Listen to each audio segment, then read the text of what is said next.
Who are you? So stupid. Take a breath and answer me. Just because you are shaking and have an attitude, it doesn't impress me. Don't be smart with me. Straighten up your attitude. People are watching you today. Do you still live with your mother? What's up, guys? Boy, Benny. So we are in the business of truth-telling here, and sometimes, and oftentimes actually, the truth is uncomfortable, especially for people in power who gain power from lying to you. One of the most pernicious lies that they've told you over the last couple of years is that the 2020 election was the most secure election in American history, when in fact the exact opposite is true, and we could prove that based on judicial filings, criminal filings. Here is a small sampling of recent election fraud cases from across the United States. You can see thousands upon thousands of criminal convictions for election fraud. Some of those convictions, ladies and gentlemen, just happened this week, for instance. Alabama, false registration. Arizona, fraudulent use of absentee ballot. Arizona, fraudulent use of absentee ballots. Connecticut, fraudulent use of absentee ballots. Duplicate voting, ineligible voting, false registration, fraudulent use of absentee ballots. It goes on and on and on for pages and pages and pages. Let's see here. Let's open printable results. How many scrolls would we have to scroll, ladies and gentlemen, to go through the number of people who have been charged with voter fraud? So it hurts your eyeballs. You'll break your fingers off scrolling through the recent charges of voter fraud in America. Okay, so let's just stop at one of these at random. I've never read this before. Here you go. From the 2020 election right here. Jeff Wheel overturned the results of the 2020 First Ward Alderman Democratic primary election in Mississippi due to absentee ballot fraud. There was a new election ordered. This is just a random, I've never even seen this case before. This is just a random case. They have all of the citations right here. This guy was able to rig the entire election with dozens of absentee ballots that were fraudulent and get the incorrect candidate to win, right? The person who lost actually ended up winning, and they had to do a new election. There you go. Just a random election in a red state in Mississippi, okay? And again, I have stated on this program time and time again that we don't care if it's Republicans or Democrats benefiting from this. There's a case in Iowa where a lady in Sioux City is going to jail for probably a very long time because she has hundreds of cases of absentee voter registrations obtained illegally to benefit the Republican Party. Doesn't matter to me. You should all go to prison, right? You should all go to jail. All of it's wrong. We have stated that unequivocally on this program. So, ladies and gentlemen, you don't want your elections to look like this. No matter what, you don't want your elections to look like this. This is, again, the Democrat primary election in Connecticut, where Wanda, the ballot stuffer, decided she'd be cute and do a couple laps with a garbage bag full of ballots. How'd Wanda get these ballots? Well, they were mail-in ballots that Wanda was either able to just fill out herself or able to pluck out of mailboxes. This is in direct violation of Connecticut law. A judge ruled that there's no way he could determine who actually won this election and said they needed to do a new election. Now, ladies and gentlemen, I'm able to talk about this without any penalties or anyone coming for me because this is a Democrat judge in a Democrat county ruling that there's election fraud against Democrats. But amazingly, when you say there's election fraud against Republicans, it becomes a big no-no thing, right? Donald Trump in Fulton County, Donald Trump's going to go to prison in Fulton County for saying that there were election fraud against a Republican.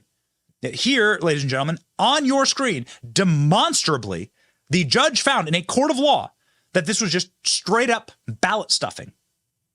Now, of course, we've all seen this video from the 2016 election where a mysterious pipe broke inside of the Georgia State Farm Arena and ballots were yanked out from under a table after all of the election observers were cleared out and started to be shoved through the machines. What the hell was happening here? We're not exactly certain because there were no election monitors there to witness this. You might recall they stopped counting. This is what was happening when they said they stopped counting, by the way. We've stopped the count on election night. It's just too hard. The machines need to go to bed, right? And this is what was happening. So what was going on here? Well, we're starting to see, based on a very interesting trial right now. Former Trump DOJ official Jeffrey Clark fights to save law license as disciplinary trial begins. And this is a disciplinary trial to face disbarment for his efforts in the 2020 election, disputing the results of the 2020 election, which of course is protected under the First Amendment and the Presidential Count Act, right? And Democrats have disputed the results of elections for my entire life. Nobody got disbarred. Yet Clark is on trial over this, and we'll see exactly what happens. But there are some very curious things that are happening in this trial, ladies and gentlemen. Some of the people who've been following this have been saying, there it is. Trump official trial. Georgia hand audit was short 17,000 votes, had no ballot images. Secretary of State case also confirmed that cast vote records. Impossible to have more votes than ballot images.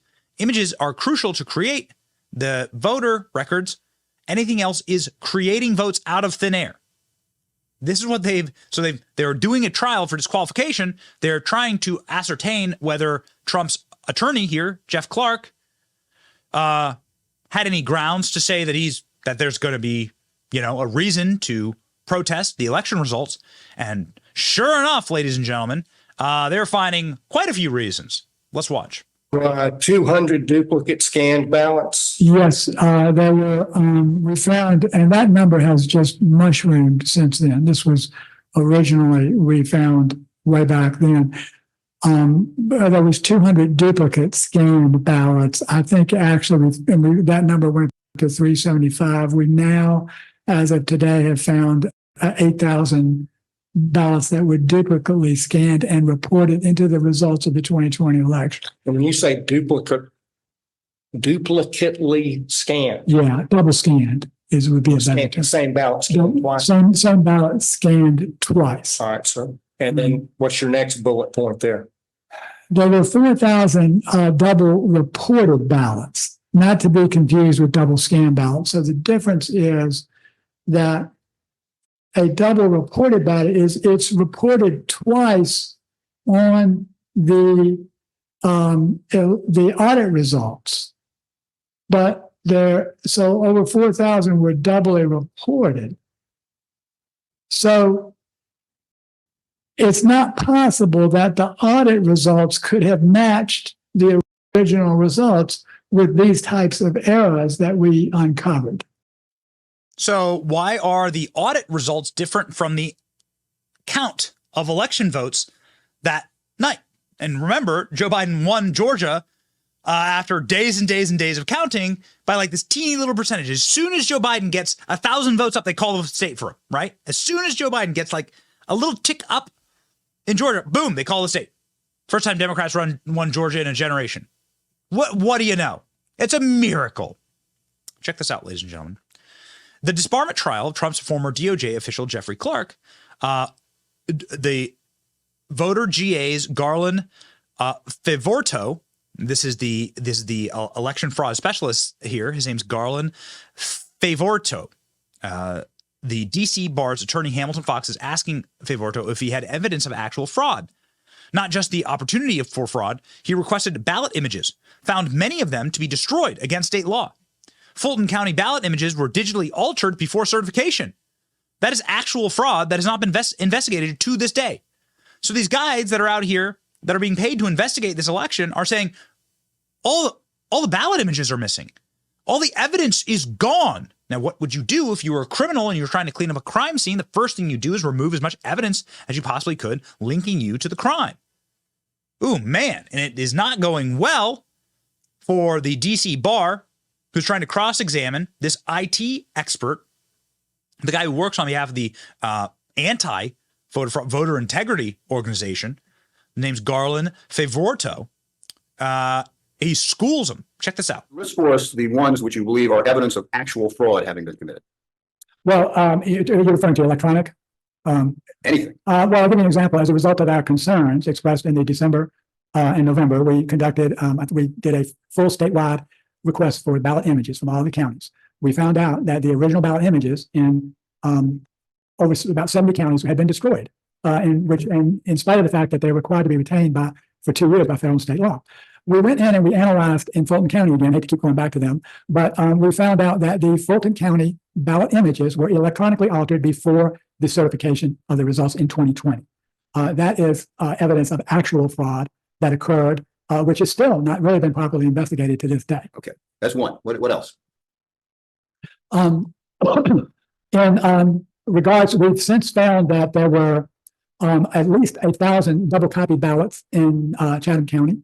And we have found, I think, 8,000 double scanned ballots statewide, approximately. Now, that is not necessarily fraud. That could be errors, or it could be a mixture of fraud and errors. We have no way of knowing until all that's investigated. These are things that you've found. Our organization has can you give us some of these things. Can you cite us some examples of evidence of fraud that is in the public record? Not something that you have investigated and uncovered, but any other evidence of fraud? Well, the evidence of the counterfeit ballots that we talked about earlier.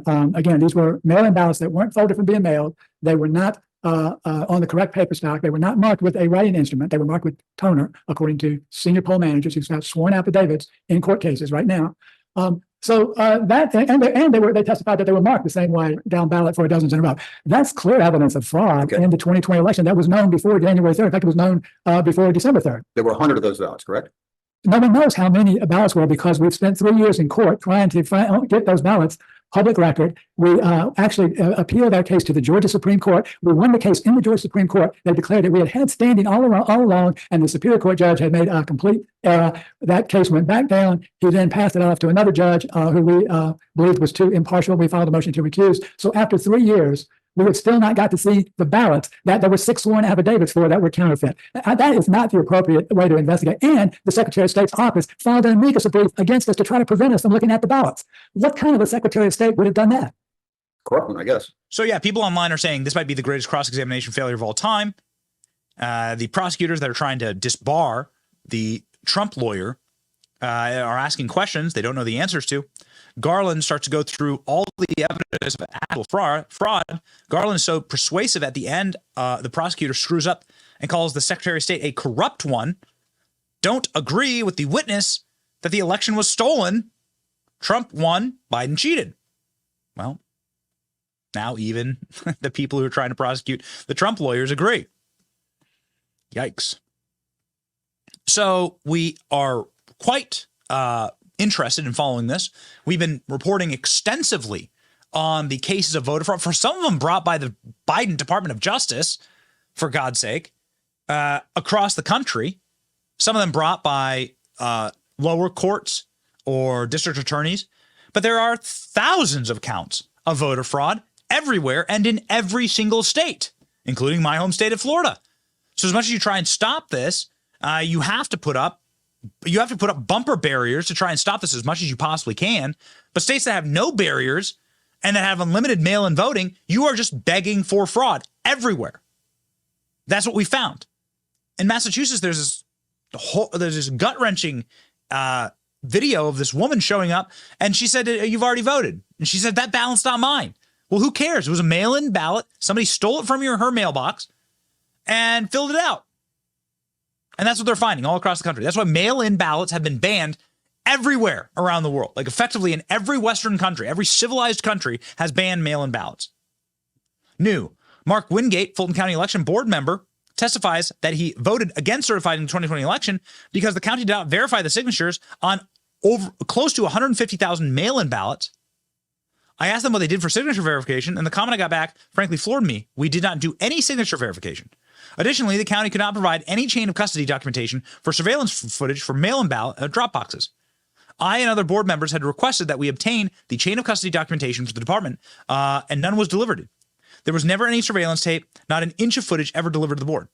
He also said that there were problems in the voter registration rules that still exist today in Fulton County, because, of course, Wingate's testimony as part of the disbarment hearing for Jeffrey Clark. Things that led me initially to have concern about everything was much, much earlier in 2020.